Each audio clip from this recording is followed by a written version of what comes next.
Human After All, by Jeremy Robinson, performed by R.C. Bray. "This doesn't seem right," First Lieutenant Alan Wilson said as he watched the crowd through the targeting display on his digital helmet visor.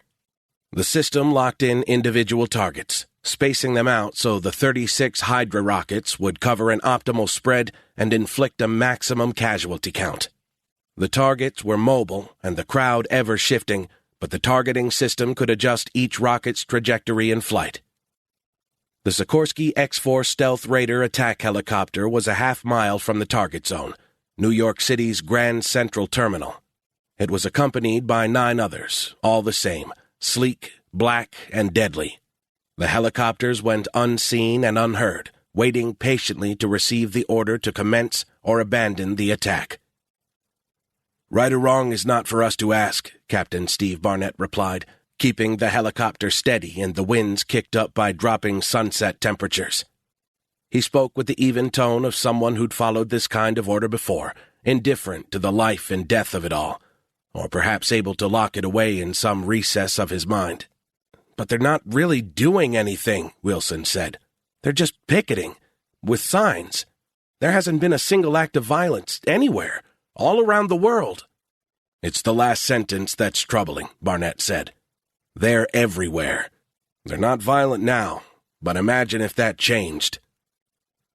Wilson stared at the mob as they walked back and forth, pumping their signs in the air, shaking fists and chanting. The demonstration was defiant, but far from violent. He tried to view them as a threat, as a barely contained destructive force, but he couldn't manage it. He owned 2 of them, both of whom had fled to join the protests, what they called a civil rights movement. But he wouldn't fear them if they returned. He wouldn't even be afraid if he stood among them. They were docile, tame. "Look," Barnett said, "we're in the business of preemptive violence prevention." Wilson fought against his deepening frown. "Kill them before they kill us, before they even think about killing us." The visor flashed a message, "Targets acquired," which meant that the targeting systems of all 10 networked helicopters had plotted the optimal distribution for the 360 rockets they were about to fire into the heart of Manhattan. And for what? Pickets and signs. Wilson had heard the official line from the higher-ups that they were more dangerous than anyone knew, that this was how wars began. He'd listened to the fear-promoting pundits claiming that equal rights were a slippery slope to Armageddon. But wasn't that what they said about everything?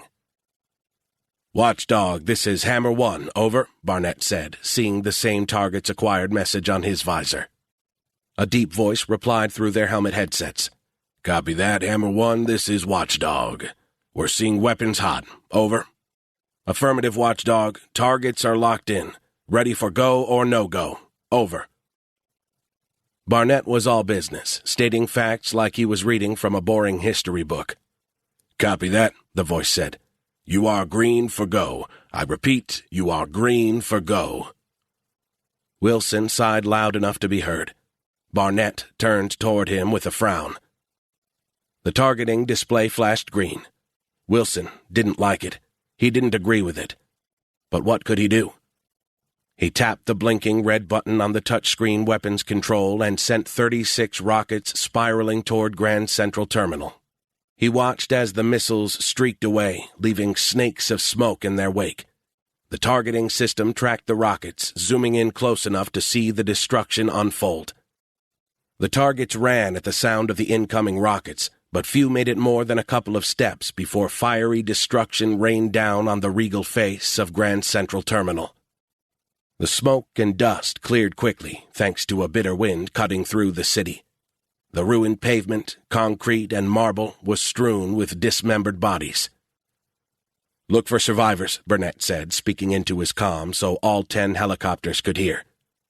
After 5 minutes of searching, voices replied to the order declaring, "No survivors," one at a time, until it was Wilson's turn. "No survivors," he said, trying not to reveal the strong emotions he was feeling. Barnett was wrong.